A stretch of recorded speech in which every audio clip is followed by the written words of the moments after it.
కామారెడ్డి జిల్లాలో సంచలనం సృష్టించిన ఎస్ఐ కానిస్టేబుల్ అలాగే యువకుడు ఆత్మహత్య కేసులో అయితే సంచలన విషయాలు బయటకు వస్తున్నాయి. ఎస్ఐ సాయి కుమార్ శృతిని వేధించడం వల్లే ఈ ఘటన జరిగినట్లయితే తెలుస్తుంది. ఎందుకంటే శృతి, నిఖిల్ ప్రేమించుకున్నట్లు, వాళ్ళు పెళ్లి చేసుకోవాలని నిర్ణయించుకున్నట్లు కూడా మనకు తెలుస్తుంది. అయితే శృతిని నువ్వు నిఖిల్ పెళ్లి చేసుకోవద్దని సాయి కుమార్ శృతిపై ఒత్తిడి తీసుకొచ్చినట్లు కూడా మనకు సమాచారం అందుతుంది. అయితే తనను ఎస్ఐ వేధిస్తున్నాడని చెప్పేసి కూడా శృతి పై అధికారులకు ఫిర్యాదు చేసినట్లు కూడా స్థానికంగా ప్రచారం జరుగుతుంది. అయినప్పటికీ కూడా పై అధికారులు పట్టించుకోకపోవడం వల్లే ఇక్కడ ముగ్గురు చనిపోయారని చెప్పేసి కూడా స్థానికంగా అయితే ప్రచారం సాగుతుంది. మనం చూసుకున్నట్లయితే ఎస్ఐ సాయి కుమార్ బిక్కనూరు స్టేషన్లో ఎస్ఐగా పనిచేస్తున్నారు. ఇక శృతి వచ్చేసి బీబీపేట పోలీస్ స్టేషన్లో కానిస్టేబుల్గా ఉన్నాయి. ఇక యువకుడు నిఖిల్ స్థానిక సొసైటీలో కంప్యూటర్ ఆపరేటర్గా పనిచేస్తున్నాడు. కంప్యూటర్ కూడా రిపేర్ చేస్తాడు.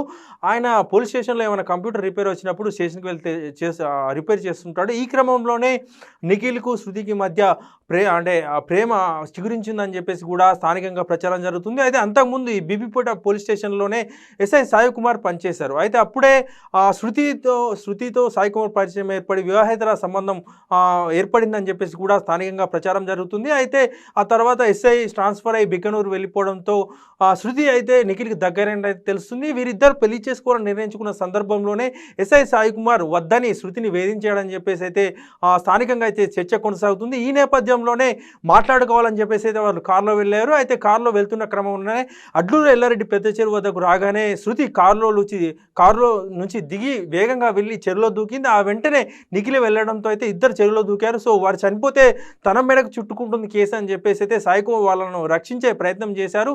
ఈ క్రమంలోనే సాయి కుమార్ ఆ చెరువులో దూకారు. అయితే అన్ఫార్చునేట్లీ చెరువు బాగా లోతు ఉండడంతో అయితే ముగ్గురు చనిపోయారు.